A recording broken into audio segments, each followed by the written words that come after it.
நண்பர்களே, திருத்தாண்டகத்தை முதல் அருளுகின்ற இடம் இந்த இடம். என்கிறான் திருநாவுக்கரசு பெருமானுடைய திருப்பதிகங்கள்ல முக்கியமா திருமுறைகள்ல உயர்ந்திருக்கக்கூடிய இடம் திருத்தாண்டகம். அன்றைய நாட்கள், அதாவது இலக்கிய காலம் என்று சொல்லக்கூடிய நூற்றாண்டுகளில் எல்லாம் தேவாரம் என்றால் திருநாவுக்கரசு பெருமானுடைய திருத்தாண்டகத்துக்கு பெயர் தான் தேவாரம். திருக்கோயில் ஐம்பெரும் புராணம் பாடணும் அப்படின்னா தேவாரத்தை பாடுகின்றவர்கள் திருத்தாண்டகத்தை தவிர வேறு எதுவும் பாடக்கூடாது என்பது வரைமுறை. அப்படிப்பட்ட திருத்தாண்டகம் ஏன்னா இப்போ ரெண்டாவது பதிகம், முதல் பதிகம் கோற்றாயினவாறு திருப்பதிகம் பாடிட்டாரு. இப்போ எடுத்தோடனே அவரை பார்த்து இன்றவரை நேர் நோக்கி நிறைதவத்தோர் அருள் செய்கின்றார். நாமார்க்கும் குடியல்லோம். என்ன நாமார்க்கும் குடியல்லோம்? நீ அரசன் உண்மை அழைத்து வர என்னை விடுத்தான்னு சொல்றையே, யாருக்கு அவன் அரசன்? எனக்கா? இல்லை, உங்களுக்கு. நான் அவன் குடியானவனும் அல்ல, அவன் எனக்கு அரசனும் அல்ல. அதான் நாம் யாருக்கும் குடியல். அதை சொல்லும் பொழுது சொல்லுகிறார் சேக்கிழார் பெருமான், நாம் ஆர்க்கும் குடியல்லோம் என்று எடுத்து. வார்த்தையே என்னன்னு கேட்டீங்கன்னா ஒரு உற்சாகம். திருத்தாண்டகம் படித்து அப்படி படிக்கணும். திருத்தாண்டகத்தை நீங்கள் ஒவ்வொரு இடத்தையும் கடந்து போகும்போது அப்படியே நம்ம பலவாறு கடந்து போகிறோம். திருத்தாண்டகம் என்பது மிக உற்சாகமான ஒரு திருப்பதிகம். நீங்கள் அதை படிக்கும்போது 1000 பாடல் இருக்குது. தனியாக திருத்தாண்டகம் மட்டும் நம்ம பாராயணம் செய்து பார்க்கணும். நம்ம பாராயணம்னா நம்ம வழக்கம் போல் படிக்கிற வேகம் வேறு. திருத்தாண்டகத்தை அந்த முறையாக படிக்கிறதுன்னு ஒரு முறை இருக்குது. எல்லாம் ஒவ்வொரு பதிகத்துக்கும் ஒரு அருமையான வரைமுறை இருக்குது.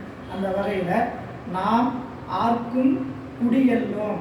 நாம் ஆர்க்கும்னா நாம் யாருக்குங்கிற இடத்துல நான் சிவனாரிடத்தும் அடியாரிடத்தும் அன்றி வேறு யாருக்கும் குடியல்லோம். அடிமை இல்லைன்னா வேற யாருக்கும் அடிமை இல்லைன்னு நினச்சக்கூடாது. சிவபெருமானுக்கு நான் அடிமை, சிவபெருமானுடைய தொண்டர்களுக்கு நான் அடிமை, வேறு யாருக்கும் நான் அடிமையுடையவன் அல்ல அப்படின்னு நாம் எப்படி சொல்லணுமா? வேற யார்கிட்ட போய் பேசுறீங்கனாலும் நான் சிவனடியாருங்கிற இருமாப்போடு பேசுகிறேன். நான் யார்? சிவனடியார். நம்மளுக்கு அதே சிவனடியார் என்னங்க நெற்றியில் துணியெல்லாம் முடிச்சுக்கிறீங்க, ருத்ராட்சம் போட்டுருக்கீங்க, இடத்துல மாலை போட்டுருக்கிறீங்க, எங்கள் கோயிலுக்கு போவேன் சிவனடியார் கூடத்தோட அப்படின்னு போவோம். சிவனடியார் கஷ்டமா? சிவனடியாருங்கிறதே ஒரு வார்த்தை சொல்வது நம்மளுக்கு என்ன நினைக்கிறோம்? ரொம்ப சிவனடியார் அப்படிங்கிறத நம்ம அப்பர் சுவாமி என்ன சொன்னாங்க? இருமாந்திருப்பங்குரோ ஈசன் பல்கணத்து எண்ணப்பட்டு. இருமாந்திரு எங்க?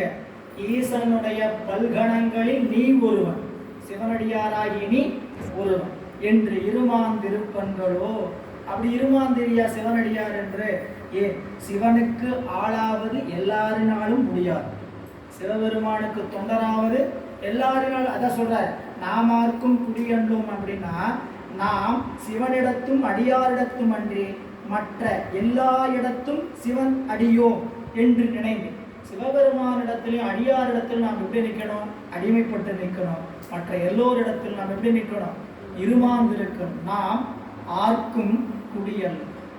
இந்த குடியல்லோங்கிறதுக்கு என்னன்னு கேட்டிங்கன்னா, நம்ம இப்போ நம்மளாம் ஒரு நாட்டுக்கு குடியானவர்கள், குடிமக்கள். ஏன் குடிமக்கள் இல்லைங்கிற ஒரு நிலைமையை சொல்லலாம். நம்மகிட்ட இருக்கக்கூடிய ரேஷன் கார்டு இதை கொண்டு போய் நீங்கள் மாவட்ட ஆட்சியர் அலுவலகத்தில் ஒப்படைச்சிட்டு எனக்கு ரேஷன் கார்டு வேண்டாம் அப்படின்னு ஒப்படைச்சிட்டோம்னா, நான் இந்த நாட்டு குடிமகனாக இருக்க விரும்பவில்லை, இந்த அரசை எதிர்க்கிறேன் அப்படிங்கிற சொல்கிறதுக்கான அத்தாட்சி, சரிங்களா? அப்படிப்பட்ட நிலைப்பாட்டில் சொல்கிறார் நம்மளுடைய நாயனார், சரிங்களா? அவர் அரசன் எல்லோருக்கும், எனக்கு அரசன் அவர் அல்ல. எனக்கு அரசன் யார்? இந்த உலகத்தையே கட்டி ஆளக்கூடியவன் தான் என்னுடைய அரசன். நாமார்க்கும் குடியல்லோம் என்று எடுத்து நான்மறையின் கோமானை, நான்மறையின் தலைவனை, நான்மறையின் தலைவன் கோமான்னா அரசன். எனக்கு யார் அரசன் தெரியுமா? வேதங்களுக்கெல்லாம் தலைவனாக இருக்கக்கூடிய அவன்தான் என்னுடைய அரசன் ஐயா. நீ என்னமோ இந்த நாட்டில் ஒரு பகுதியை ஆளக்கூடிய, திருமுறைப்பாடி நாட்டை ஆளக்கூடிய ஒரு அரசனாக வந்து என்கிட்ட வந்து உன்னை அரசன் அழைத்து வர சொல்லியிருக்கிறான்னு சொல்கிறியே, நான் யாருக்கு குடியானவன் தெரியுமா? ஏழு ஏழு உலகங்களுக்கும் அந்த உலகை படைத்தும் காத்தும் அழித்தும் மறைத்தும் அருளக்கூடிய எல்லாம் உள்ள பரம்பொருளாக விளங்கக்கூடிய கோமானுக்கு நான் ஆள். நான்மறையின் கோமானை அவன் சொல்ற நதியினுடன் குளிர்மதிவாள் சடையான். அவருடைய சடைமுடியில் என்னென்னலாம் இருக்குது? கங்கை நதி, மதி, அப்புறம் சடை. இதெல்லாம் அவருடைய அருளை சொல்லுவது. பெருமானுடைய கருணையை உணர்த்தக்கூடிய பொருள்கள். நதியும் மதியும் கங்கை போன்ற எல்லாமே பெருமானுடைய கருணையை காட்டுகின்ற அடையாளங்கள். அப்படிப்பட்ட சடையானை தேமாலை செந்தமிழின் செழுந்திருத்தாண்டகம் பாடி. அன்பர்களே, திருத்தாண்டகத்துக்கு முத சொல்றாரு. அதை சொல்லும் பொழுது எப்படி சொல்றாரு கேட்டீங்கன்னா, தேமாலை செழுந்தமிழ் செந்தமிழின் செழும் திருத்தாண்டகம் பாடி. திருத்தாண்டகத்தை நீங்க படிச்சு பார்த்து எல்லாம் பார்க்கணும். திருமுறை இப்ப நிறைய படிக்க ஆரம்பிச்சிருக்கிறோம், சரிங்களா? தினந்தோறும் பாராயணம் பண்ண அன்பும் நிறைய பாராயணத்தில் இருக்கிறது. திருத்தாண்டகத்தினுடைய பெருமையை தனியா எடுத்து இங்க முத சொல்ற இடம். அப்ப தேமாலைங்கிற தே அப்படிங்கிற ஒரு வார்த்தையே இன்பம் என்று பொருள். தே என்ற வார்த்தைக்கு இனிமை, இன்பம் என்று பொருள். ஏன்னா தமிழ்ல ஒரு எழுத்து, ஒரு சொல், ஒரு பொருளை தரும். ஒரு எழுத்து தான், அது என்ன பண்ணிருங்க, ஒரு சொல்லாக அமைந்து ஒரு பொருளை தருகின்ற ஆற்றலை உடையது தமிழ். புரியல? நீங்க எந்த மொழியிலையும் போய் பார்க்க முடியாத ஒரு ஆற்றல். கை ஒரு சொல், ஒரு எழுத்தது. அது கை என்ற உறுப்பையும் குறிக்கும், கை என்ற ஒழுக்கத்தையும் குறிக்கும், கை என்ற யானையும் குறிக்கும். நிறையா சொல்லலாம். அவங்க இப்போ முதல்ல இந்த திருத்தாண்டகத்தை பெருமையை சொல்ற தேமாலை. இந்த தேங்கிறதுக்கு சிவஞான முனிவர் அந்த சிவஞான சித்தியார்ல உருகோட்டன் இருசெவியன் பதியம் முடிகிற இடத்துல அயன்மாள் செல்வமும் ஒன்றோ என்ன செய்யும் தேவே, தேவேன்னு முடிப்பார். அந்த தேவேங்கிறத தேவேன்னு சொல்லுவோம் படிக்கலாம். தேவேன்னா இறைவன் கொடுக்கக்கூடிய இன்பத்தை விட இவர்களால் கொடுத்து விட முடியுமா? இறைவன் அதை விட மிகுந்த இன்பத்தை செய்து விடுவான்னு என்ன சொல்லுவாங்க? அயன்மாள் செல்வமும் ஒன்றோ என்ன செய்யும் தேவி. அப்படிப்பட்ட இன்பத்தை தருபவன் சிவபெருமான் அப்படின்னு சொல்லுவார். அப்போ தேமாலை செந்தமிழின் செழும் திருத்தாண்டகம் பாடி. திருத்தாண்டகம் மிக அழகான அமைப்பை உடையதுங்க. நீங்கள் படித்து பார்க்க தான் உண்மையிலே சொல்லணும்னா, திருத்தாண்டகத்தை படிக்கும்போது அதனுடைய ராகம் என்ற ஒன்று அமைப்பே கிடையாது. திருத்தாண்டகம் மற்ற பதிகம் போல ராகம். ஆனால் இன்னைக்கு அந்த ஹரிகாம்போதி அப்படிங்கிற ராகத்தில் படிப்பாங்க. அந்த பாடலை திருத்தாண்டகத்தை யார் சரியாக பாடுறாங்களோ அவங்க ஓதுவாருங்கிற அளவுக்கு அன்னைக்கு நிலையில் வச்சுருந்தாங்க. ஓதுவார் அப்படின்னா திருத்தாண்டகத்தை சரியாக படிச்சுட்டாருன்னா பாடுறதில்லை. நாம் இன்னைக்கு திருத்தாண்டகத்தை பாடும் முறையில் பாடுற நிறைய பாடலை திருப்பதிகளை என்ன பண்ணுறாங்க, பாடும் முறையில் பாடுறோம். ஆனால் திருத்தாண்டகம்னாவே அது ஒரு ரசனை. அதுவும் ரொம்ப அப்படியே நம்ம மனதில் சென்றடைகிற மாதிரி அப்பர் சுவாமி என்ன பண்ணியிருப்பார்னு கேட்டிங்கன்னா, ஒவ்வொரு பதிகத்துக்கும் ஒரு வித்தியாசம் வச்சுருப்பார். வாயானை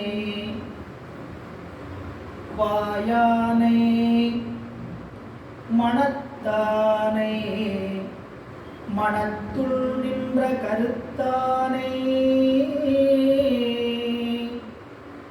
கருத்தறிந்து முடிப்பான் தன்னை தூயானை தூவெள்ளை ஏற்றான் தன்னை சுடதிங்கச்சடையானை தொடர்ந்து நின்ற என் தாயானை தவமாயதன்மயானை தலையாய தேவாதி தேவர்க்கு என்றும் சேயானை தின்கூடல் திரு ஆலவாய் சிவனடியே சிந்திக்க பெற்றே நானே. இது இந்த பதிகம் முழுக்க எப்படின்னு கேட்டீங்கன்னா, இந்த ஆணைங்கிற மாதிரி அப்படியே அந்த முடிவுலேயே வரும். பதிகத்து வீட்டில் போய் திருக்கூடல் படிச்சு பாருங்க. முளைத்தானை அப்படிதான் அந்த பதிகம் முழுக்க எப்படி கேட்டீங்கன்னா, முளைத்தானை முற்றும் அதியம் சூடினானை இப்படி முடிப்பார். மனத்தகத்தான் தலைமேலான் வாக்கின் புல்லான் வாயார தன்னடியே பாடும் தொண்டர் இனத்தகத்தான் இமயவதன் சிரத்தின் மேலான் ஏழண்டத்து அப்பாலான் இப்பா செம்பும் புனத்தகத்தான் நறுங்கொன்றை போதினுள்ளான் பொறுப்பிடையான் நெருப்பிடையான் காற்றின் உள்ளான் கணத்தகத்தான் கைலாயத்து உச்சி உள்ளான் காலத்தியானவன் என் கண்ணுளானே. அப்படியே நீங்க ஒவ்வொரு பதியும் பார்த்தீங்கன்னா வடிவேறு திரிசூலம் தோன்றும் தோன்றும் வலசடை மேல் இளமதியம் தோன்றும் தோன்றும் கடியேறு கமல் கொன்றை கண்ணி தோன்றும் காதில் வெண்குடை தோடு கலந்து தோன்றும் தோன்றுமே கொண்டு வருவார். இன்னொரு பதிவு வானவன்கான் வானவர்க்கும் மேலானான் கான் வடமொழியும் தென் தமிழும் மறைகள் நான்கும் ஆனவன் கான் ஆண் ஐந்தும் மாடினான் கான் ஐயன் கான் கையில் அனலேந்தி ஆடும் காணவன் கான் காணவனுக்கு அருள் செய்தான் கான் கருதுவார் இதய கமலத்து ஊரும் தேனவன் கான் சென்றடையா செல்வன் தான் கான் சிவனவன் கான் சிவபுரத்து எம் செல்வன் தானே. இது பூரா கான் முடிச்சிட்டு இருப்பார். அதே மாதிரி கண்டாய் நீரேறு திருமேனி உடையான் கண்டாய் நெற்றி மேல் ஒற்றை கண் நிறைந்தான் கண்டாய். அடுத்தது நீயே முடிப்பார். ஓசை ஒலி ஏலமானாய் நீயே உலகுக்கு ஒருவனாய் நின்றாய் நீயே. இப்படி அடுத்தது அரவணையான் சிந்தித்து அரற்றும் மடி அருமறையான் சென்னிக்கு அணியாமடி சரவணத்தான் கைதொழுது சாரும் மடி சார்ந்தார்கட்கு எல்லாம் சரணாம் அடி திருவடியை வச்சு ஒரு பதிவு முடிப்பார். சரி, இப்படிதான் பாடியிருக்கிறாரான்னு கேட்டீங்கன்னா நிறைய நீங்கள் எடுத்து உள்ளுக்குள்ள போனீங்கன்னா திருத்தாண்டகத்தை ஆராய்ச்சி செய்யணும். திருத்தாண்டகம் அப்படின்னா என்ன, அதை ஒரு தீசிஸாக எடுத்து ஆராய்ச்சி பண்ணணும். ஏன் இப்படி சொல்லியிருக்காரு அப்படின்னு பார்த்தீங்கன்னா இதில் பாடுவார். என்னன்னு சொல்லி பாட்டு பார்த்தீங்கன்னா புகை எட்டும் போக்கெட்டும் புலங்கள் எட்டும் பூதலங்கள் அவை எட்டும் பொழில்கள் எட்டும் நகை எட்டும் நாளெட்டும் நன்மை எட்டும் நலம் சிறந்தார் மனத்தகத்து நன்னலன் நன்மை எட்டும் களை எட்டும் காப்பெட்டும் காட்சி இப்படி எட்டெட்டா போகும். இப்படி ஒரு பகுதி போகும். அப்புறம் குலம் புல்லேன் புல்லேன் முடிச்சிருக்கிறார். இந்த பாடல் முழுக்க எப்படி இருக்கு பார்த்தீங்கன்னா குலம் புல்லேன் குணம் புல்லேன் குறியும் புல்லேன் கோலமாய நலம் புல்லேன் நான் புல்லேன் ஞானியல்லேன் நல்லாரோடு இசைந்திலேன் நடுவே நின்ற விலங்கல்லேன் விலங்கு அல்லாது ஒழிந்தேன் அல்லேன் வெறுப்பனவும் மிக பெரிதும் பேசவல்லேன் இளம் புல்லேன் இருப்பதேய மாட்டேன் என் செய்வான் தோன்றினேன் ஏழையேனே. இது ஒரு இன்னொரு பாதை. அப்பன் நீ அம்மை நீ அன்புட ஐயனும் நீ அன்புடைய மாமனும் மாமியும் நீ ஒப்புடைய மாதரும் முன்பொருளும் நீ ஒரு குலமும் சுற்றமும் ஓரூரும் நீ துய்ப்பனவும் உய்ப்பனவும் தோற்றுவாய் நீ துணையா என் நெஞ்சம் துறப்பிப்பாய் நீ இப்பொன்னி இம்மணி நீ இம்முத்தும் நீ இறைவன் நீ ஏறூர்ந்த செல்வன் நீயே. உருக்க வர வேண்டாம். அப்படியே தாண்டத்துக்குள்ள போன அப்படியே கசிய வேண்டாமா மனம். இல்லை அவ்வளவு அருமையாக இருந்தீங்க. பூரா தெரிஞ்சது ஒரு 1000 பாட்டில் ஒரு 100 பாட்டு தெரிஞ்சு வச்சிருக்கோம் சரிங்களா. அந்த 100 பாடல் 1000 பாட்டையும் படிச்சிருக்கிறோம் பலமுறை. ஆனால் நீங்கள் திருத்தாண்டகம் திருத்தாண்டகங்கிறதுக்கு இந்த இடத்துல அவங்க சேக்கிழார் பெருமான் திருத்தாண்டகத்தை எப்படி சொல்றான்னு புரியறதுக்காக உங்களுக்கு சொல்றேன். திருமுறைகள் என்றாலே நம்மளுடைய உயிர் நாடி, நம்மளுடைய இதய துடிக்கிற மாதிரி நம்மளுடைய அறிவுளறி திருமுறைகள் துடித்து கொண்டு இருக்க வேண்டும்.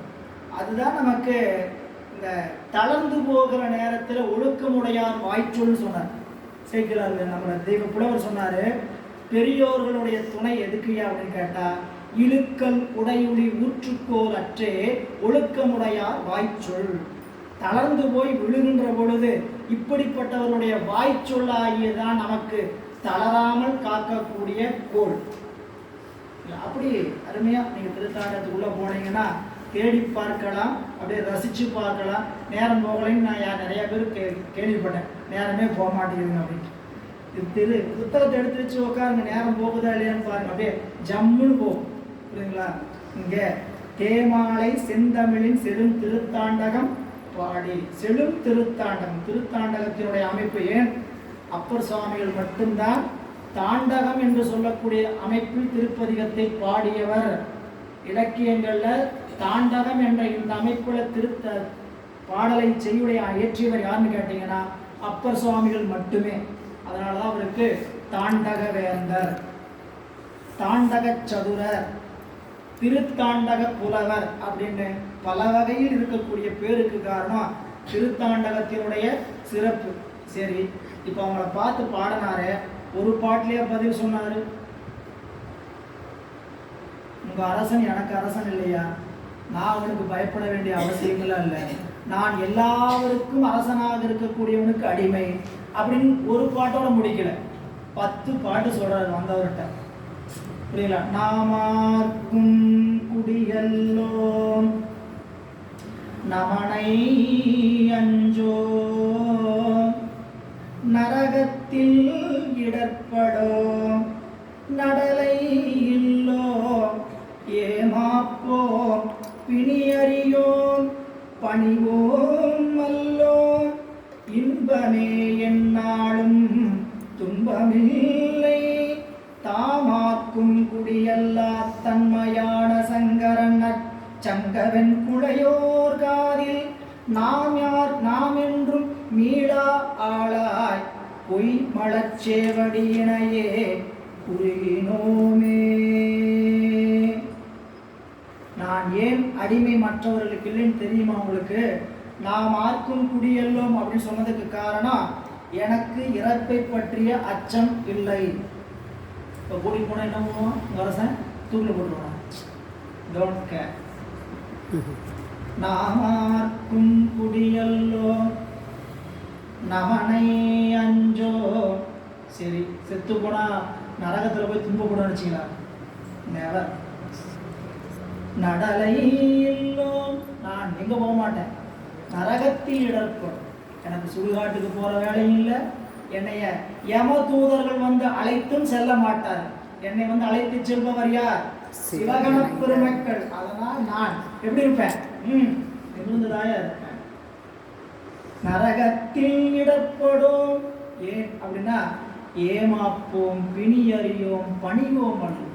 நான் யாருக்கும் போய் யார்கிட்டையும் தலை வணங்கி அது ஆகணும் இதாகணும் நான் என்ன பண்ணி நிற்க மாட்டேன், நிற்க மாட்டேன். ஏமாப்போம் பிணியறியோம் பணிவோம் அல்லோம் இன்பமே. இந்த வார்த்தையை சொல்றது கூட நம்மளுக்கு எவ்வளவு யோசிப்போம். நல்லா இருக்கிறீங்களா? இருக்கிறாங்க. நல்லா இருக்கிறேன்னு சொன்னா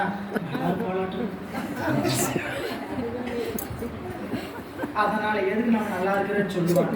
ஏதோ இருக்கு, ஏதோ இருக்கிறேன். அட நல்லா இருக்கிற ஜம்முன்னு சொல்ல என்ன அவங்க பார்த்தேன்னா அப்படியே நம்மளோட செல்வத்திலாம் அபகரிச்சிடுவாங்களா? புரியல? ஏன் எப்போ அப்படி சொல்ல முடியும்னு கேட்டீங்கன்னா, கோமார்க்கே நாம் என்றும் மீளா ஆளாய். நான் சிவபெருமானுக்கு அடியவன். எங்கிட்ட இருக்கிற செல்வத்தையோ நீங்க பார்க்குற பார்வையினாலேயோ உங்ககிட்ட எங்கிட்ட இருந்து என்ன பண்ண முடியாது, ஒன்னையும் ரெக்கவர் பண்ண முடியாது. எங்கிட்ட இருந்து ஏதாவது பிடிக்கிற முடியுமா?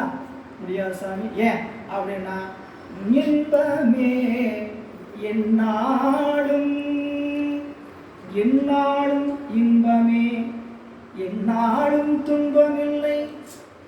துன்பமே என்னாலும் என்னாலும் துன்பம். யார் சொல்றாங்க அப்படின்னு பார்த்தீங்கன்னா, நம்மளுடைய நாயனார் அத்தனை துன்பங்களை அடைந்தவர்.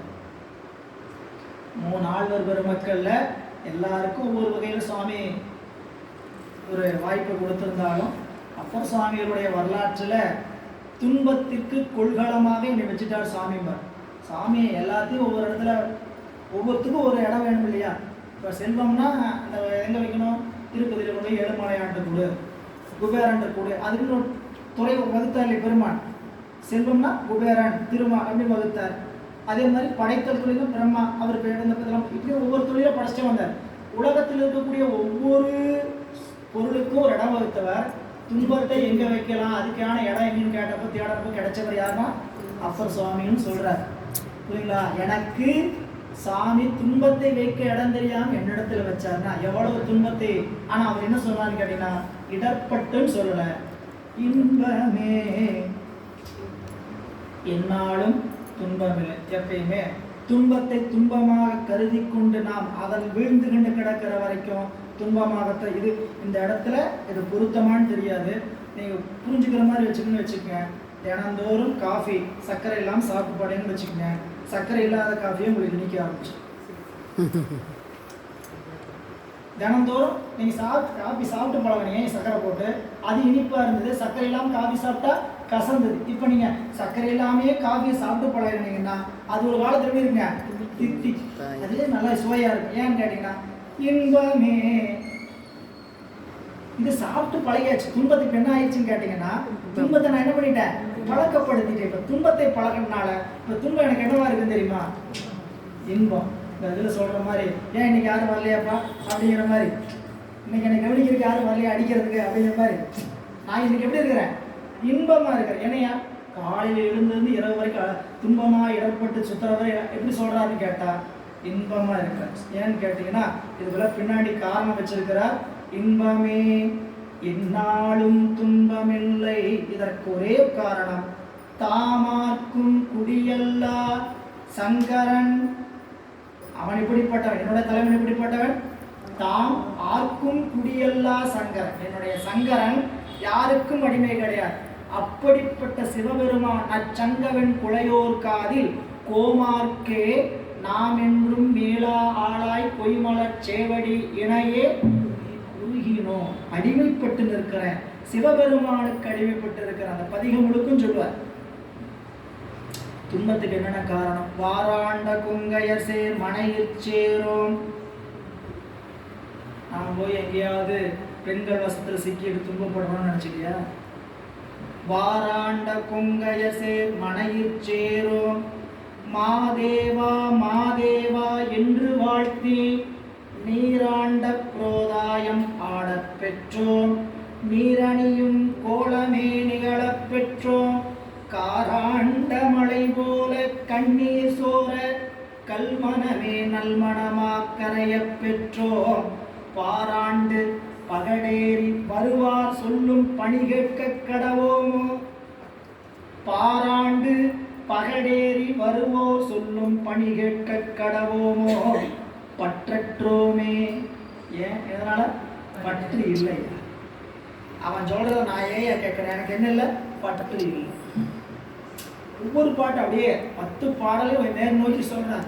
என்றும் நாம் யாருக்கும் இடைவோம் அல்லோம், என்றும் நாம் யாருக்கும் இடைவோம் அல்லோம். இரு நிலத்தில் எமக்கு எதிரா எவரும் இல்லை. எனக்கு எதிரா யாரும் இல்லை. ஏன் அப்படின்னு கேட்டா, பொன்றினாள் தலைமாலை அணிந்த புனிதம் தன்னை நன்னிய புண்ணியத்தில் புலோமே. சிவபெருமானுடைய திருவடியை பொருந்தி இருப்பதனால எனக்கு எந்த கவலையும் இல்லவே இல்லைன்னு சொல்லி நேரா பதில் சொல்ற. அதான் சொல்ற, தேமாலை செந்தமிழில் செழும் திருத்தாண்டகம் பாடி அவர் சொல்றார், ஆமாறு நீர் அழைக்கும் அடைகிலம் என்று அருள் செய்தார். நீ என்னை அழைப்பதற்கான காரணம் எதுவுமே கிடையாது. நான் ஏதாவது குற்றம் செஞ்சேனா? ஆமாறு என்பது நான் நீ அழைப்பதற்கு பொருத்தமாக, அடைவு என்பது குற்றம். நீ அழைப்பதற்கு காரணமாக. இப்போ போலீஸ் வந்து கூப்பிடுறாரு வீட்டில், சரிங்களா? சார் நான் என்ன பண்ணேன், சார் நான் என்ன பண்ணேன், நான் அந்த தப்பா பண்ணேன் அப்படின்னு சொல்றதுக்கு நான் எந்த தவறும் செய்யவில்லை. ஆமாறு நீர் மனம் இசைந்து நீர் அழைக்கும் அதற்கு நான் அடைவு இளம் என்று அருள் செய்தார். அடைவு என்பது காரணம், குற்றம் புரிந்த செய்கை என்று சொல்கிறார். இது சொன்னவுடன்